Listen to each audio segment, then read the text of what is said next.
All right, just testing to see if the start of the tape works. You say something? Hello. Today is July 4th, 2008, or 2008. Oh, hello. How are you? You know when you go into somebody's house and they have babies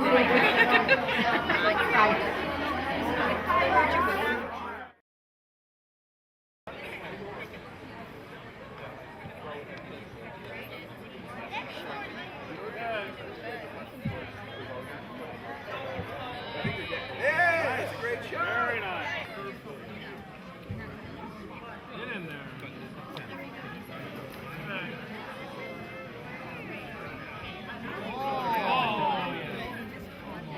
Hey, Brown, wide open.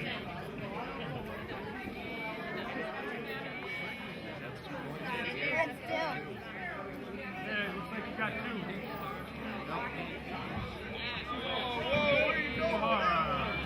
Imagine being the youngest of 13 brothers and 7 brothers, 6 sisters, and you are the baby. Think about that. So I have to give Auntie Peggy credit for being the baby and having all those moms and dads ahead of her. Auntie Peggy and her husband, Uncle Rainey, Peggy Lodato Bousquet, Rainey Bousquet, there they are. And now in no particular order, but just because she was the baby, she gets to go first. I would also like to introduce, she's way out there in the back. Is she back there? There's another uncle. He wasn't able to make the trip today, but I want everyone to give a big clap for Tommy Lodato, who's not with us. Okay, and Auntie Wanda. Auntie Wanda, come on. Daryl, big wave. Now, who do we have? We have people who are amazing and I can say this because I've talked to both of these ladies who are now, like Uncle Tommy, over 90 years old. We all have something to look forward to. Elizabeth Gallo Lodato, there she is, 95 years old.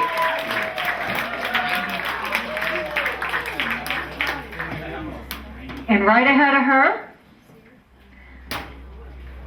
another sister, Lodato sister, Rose Lodato Criscola, 93 years old. Woo. My goodness. And still kicking.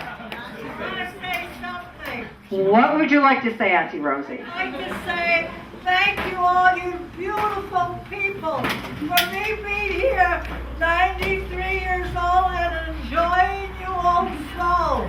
And God bless you, and be happy with one another. And love only what you supposed to love. No.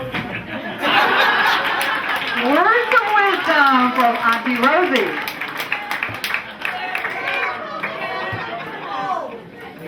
And never get old. Absolutely. And that, Auntie Rosie, that's the best. Never get old. None of us are going to get old. What? 95, yes. Yes. Auntie Elizabeth, it's amazing. All right, we're going to start our entertainment. Before we do that, I just want to do a quick announcement of the guy who's in the camcorder in my face right now. My lovely husband of 37 years, he has a project going on. Auntie Dorothy, she's the best. Joe and Dorothy were my godchildren, and my godparents, who, before they had Bonnie and Linda, I was their daughter, right? But it was fun. They took me out and took me out. My first shrimp I had with them, I didn't know what that was.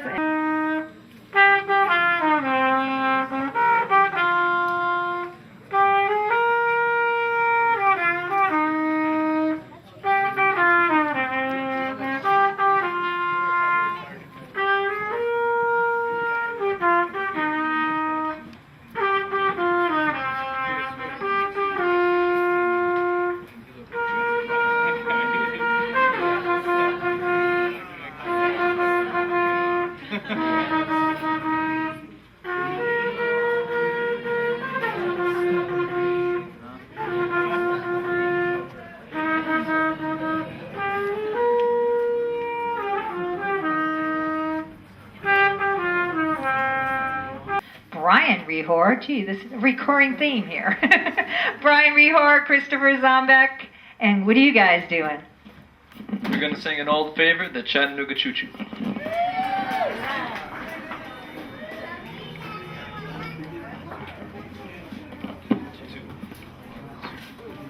Pardon me, boy, is this the Chattanooga Choo Choo? Track 29, well, you can give me a shine. I can afford to board a Chattanooga Choo Choo. I've got my fare, just a trifle to spare. You leave the Pennsylvania station about 3:45, read a magazine and then you're in Baltimore. Dinner in the diner, nothing can be finer than to have your ham and eggs in Carolina. When you hear the whistle blow and 8 to the bar, then you know that Tennessee is not very far. Show along the calling, gotta keep on rolling. Whoop, whoop, Chattanooga, there you are. There's gonna be a certain party at the station. Satin and lace, I used to call Funny Face. She's gonna cry until I tell her that we'll never roam. So Chattanooga choo-choo, won't you choo-choo me home? Chattanooga choo-choo, won't you choo-choo me home?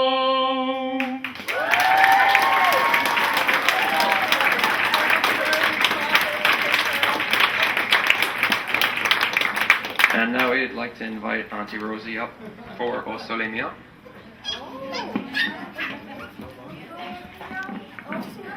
We are adding an act. It is Rosie Lodato Criscola, Rosemary Winfield, and Tyler and Christopher, who are going to do it O Sole Mio. So, Brian. We're gonna back you up. No, we're going to back you up. Oh, well, I don't know it that well like you do. All right. All right, here we go. You get the mic. I want to sing O Solo Mio like I sang with Pavarotti by myself. O Solo Mio, dai brondate. O Solo Mio, sto brondate of you. O Solo, io Solo Mio, dai brondate all of us, dai brondate.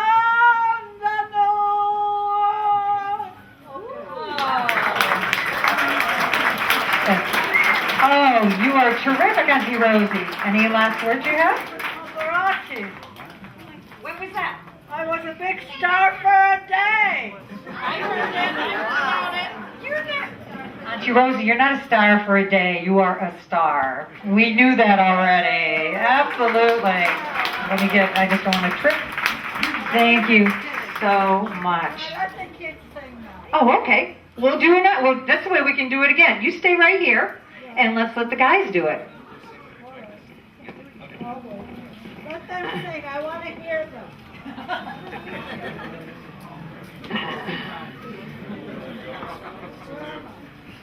Che bella cosa un'giornata sole, un'aria serena dopo una tempesta, per l'aria fresca pare sia una festa. Che bella cosa una giornata sole. Mannato sole, più bello è, o sole mio, sta di fronte a te. O sole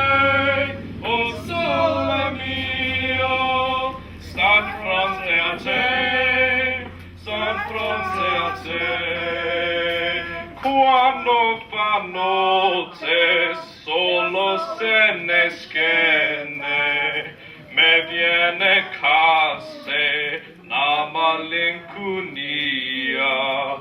sotto finestra tua restaria quando fa notte sole se ne schiene ma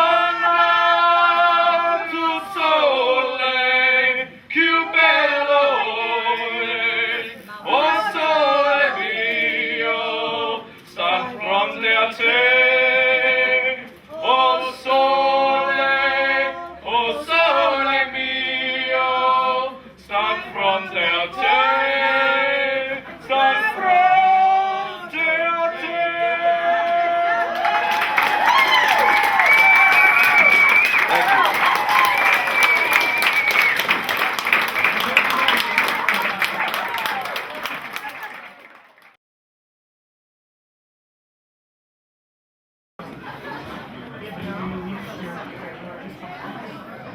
One time, my friend Chris and I, we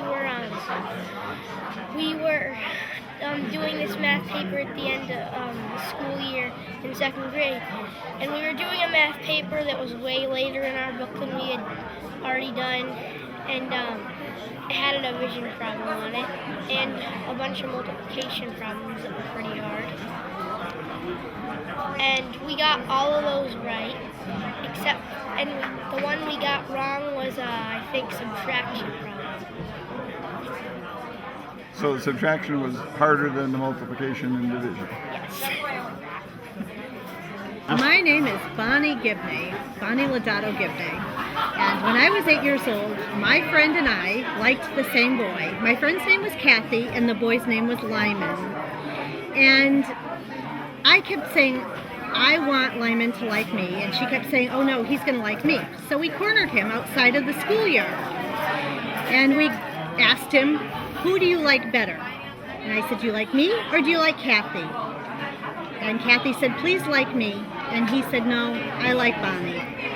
So I came home, and I was so happy, and I wanted to call him, but I couldn't use the phone at that time.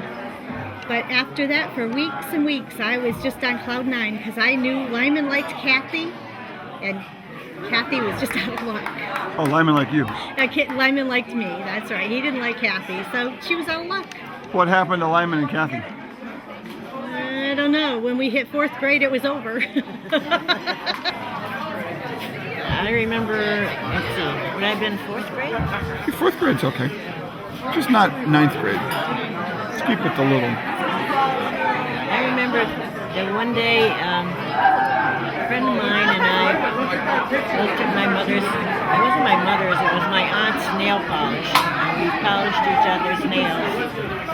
And the boy that lived next door, I don't know if he was gay or not, but he wanted his nails polished too. So we did it. And he wore them to school the next day, and the teacher yelled at him, and he was mad at us forever, ever and ever after that. You were way ahead of your time. When I was in 3rd grade in the lunchroom, I never liked really white milk. My mother always gave me a packet of chocolate to mix with my milk. The 6th graders used to come around and clean the tables after. That day I forgot my little packet of chocolate, so I didn't drink my milk. Well, them 6th graders forced me to drink it, and I threw up on that table, and I've never drinking milk since. Is it on? Yeah. So, this is awkward, but anyways, when I was in 3rd grade, I had a crush on Ricky Brzee, and he was so cute. He was my brother's best friend. So we were playing in the park one day, and I said to my sister Megan, I said, can you go ask Ricky out for me? I want him to be my boyfriend. And she said, sure, I'll do that. I'm like, okay. So she goes up to Ricky, and she says, hi, Ricky, will you go out with me? And Ricky says, yes. So Megan comes back to me, she goes, okay, Kim, he's my boyfriend now. So I went home, and I cried and cried and cried, and I locked myself in the closet, even though I'm claustrophobic. And then my mom yelled at both of us and said, nobody's dating Ricky Brzee. So Megan had to break up with him, but she just let me have him. I would have been happy. It isn't even a full story. I don't remember what the punchline is, but I'll just tell you what I remember. So I can give you something. It might be in the Fort Meadows School, and this is either 2nd or 3rd grade. And had a big room that was an auditorium and a lunchroom. It was set up with lunch tables. And, oh, here's a story from that lunchroom. This is just a little aside. Dale Bittner, I remember his name. It's not a story, but we had little glass milk bottles with little metal tops. You could lift the metal top off and lick the cream off the top. And, but Dale Bittner was famous because he'd put the straw in the little glass bottle and he'd put the straw up his nose and he'd drink milk through his nose. But that wasn't the story I was going to tell you. But that's perfectly good. That's perfectly good. I did remember that one, but here's the one that I'm not sure. In that lunchroom, but I think it was set up for an assembly, so there weren't lunch tables, and we were going in, and the chairs were set up, and I was going in with a little girl, classmate, but see, I don't remember the punchline still. And she's telling me a story about her family and something that they did, and blah blah blah blah blah. And she used an expression that I didn't even understand what she was saying. She said something about, well, my people like to do such and such, and I didn't know that, and I just never knew until years later I realized that and I remember her name, Ida Rodriguez, and what she was telling me was that with immigrants, they liked XYZ, but at the time I didn't know what she was saying. And later I looked back and I thought, oh, she saw herself as part of a separate group, but the other little children didn't see that. It was incomprehensible. Well, my 8-year-old memory, are you recording? Yes. Your light's on. Being at the Lodato family reunion and my heart pounding because I had to stand up and say my name. And that's all. But it was a great memory. We used to have a lot of fun. It was at the old homestead, and we would have to sit down, and we wouldn't be able to leave the table until everything was done after dinner. We'd all stand up and announce our names, and then we could run wild. I had a hernia operation, and I had it at Noble Hospital, and Mom and Dad dropped me off the night before for the surgery. Because you didn't go in for the day. You went in overnight. So they dropped me in overnight, and I put the Johnny on, and I was in the pediatrics ward, which had 3 beds on each side. And I remember there was a little boy next to me, and I stayed overnight. The next morning they came and they took me down to the operating room. I had a hernia operation. I'm telling you about my hernia operation. And I had my operation. I remember going down there, the lights, everything. I came out of the surgery and I was in recovery, and I said, I want my mother. They said, okay, we'll get her. So they called Mom and they told her that the surgery was done, and she was very tired because we had a new baby in the house, and she fell back asleep and never came to get me, never came to see me because she fell asleep. So they brought me back up to my room, and finally Mom came, and I had to stay again that night. And all I wanted to do was be home to watch the Waltons, because John Boy was rescuing someone in a fire. And the boy next to me was watching something else, so I couldn't watch the Waltons. So I cried, and they brought me to another room where I could watch the Waltons. 3rd grade.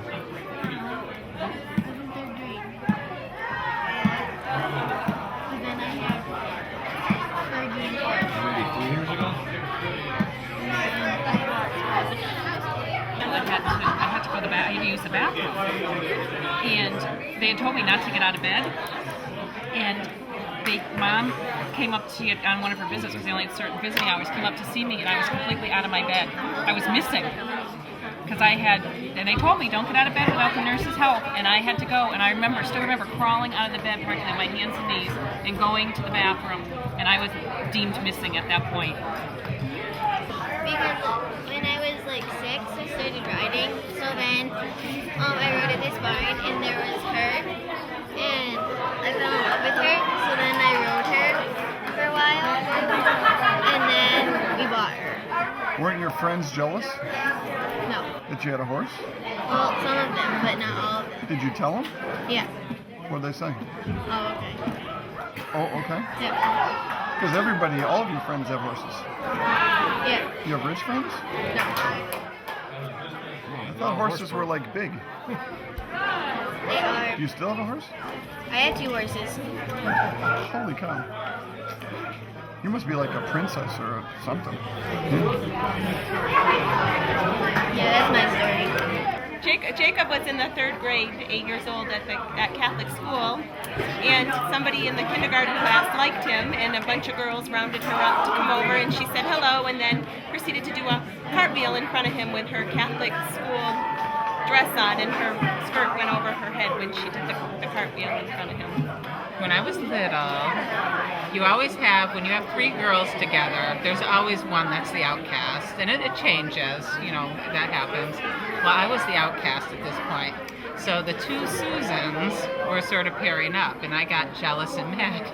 So I took one of Suzanne's sneakers, and I threw them down the sand pit, which of course Mrs. Newfield was, you don't reckon with Mrs. Newfield, so she came to the house saying, you owe me $2. I stole it out of Dad's quarter drawer.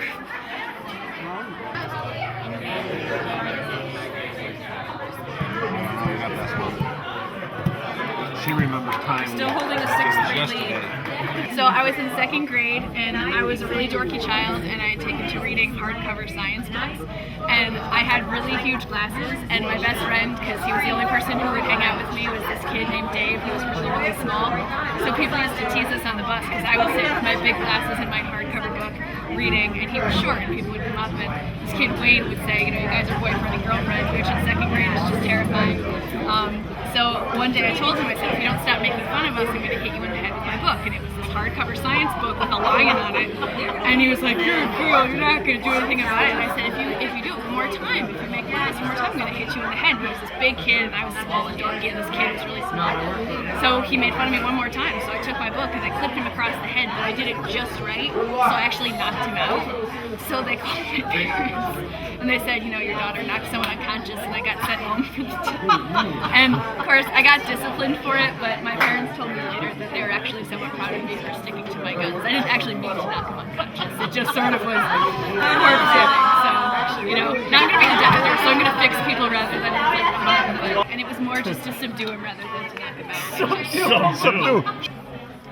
So next door neighbor Tommy Gannon lived across the street from me. We used to hang out there together all the time, and he had this huge gully in the back of his house where we used to hit golf balls into.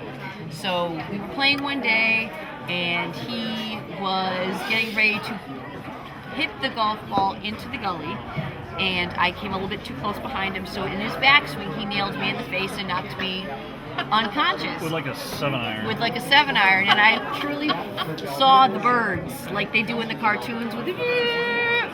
So I remember my parents were having a meeting or something across the street, and there was screams and all that kind of stuff, and blood, and I was fine at the end of the day, but Tommy ran away and he hid in the bushes For like an hour. for like an hour because he couldn't deal with what he had done, and now I have this. A cute little scar. My man-made dimple in my face for the time I did. So that was 8 years old, and his sister is 6. And in the middle of the night, she got hungry, and the mother was sleeping on the couch, and it was about 2 o'clock in the morning, and the mother said, Speak to the camera now. Okay. The mother said, go down and make a Hot Pocket, and she put it on for 22 minutes instead of 2 minutes. And then went to go get it at the end of the cycle, and the whole house filled up with smoke. And the father was working because he worked the night shift, and the whole house filled up, and the father had to come home from work, and it was quite traumatic, the story is. But we used to have monsoons, and in summertime, you, as a little kid, you would make paper boats, little paper boats, and we would have little, like a running brooks all over the place. So, and you wore flip-flops summertime. So, I remember when I was about 8 years old, I always played with boys, but we would make little paper boats. And we'll launch our little boats to the top of the stream and run down all the way till we could, race with the boats. And it was amazing how we would launch our shoes, flip-flops, to see if we can catch them down the street.